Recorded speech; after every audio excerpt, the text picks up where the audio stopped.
ఈ చిత్రంలోని పాత్రలు గాని సన్నివేశాలు గాని ఎవరిని ఉద్దేశింపబడినవి కావు, కేవలం కల్పితం అని అంటాను అనుకున్నావా? మనకి క్యారెక్టర్ కాదు కదా.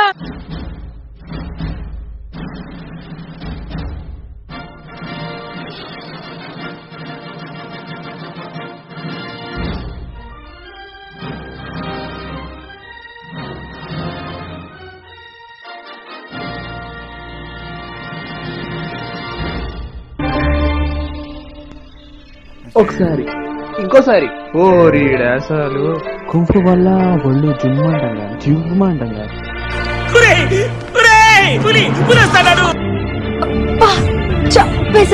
అగ్ని కనిపించారు 3 సింహాలు చట్టానికి న్యాయానికి ప్రతిరూపాలు అయితే ఎవరు? ఓ వీళ్ళకి ఎలా చెప్పాలి? ఏం చెబుతా, బాగా చేసినానా? రిలాక్స్. నీకు లడ్డూలు కావాలనా, నూడిల్స్ కావాలనా, లేక ఇది ఏ గౌరవ ప్రాంతం నుంచి వచ్చారా? నేనెవరినో తెలుసా?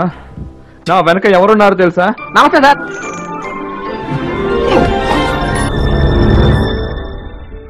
నేను వెదబల్తో డిస్కస్ చెయ్యను. నేను చేస్తాను రా.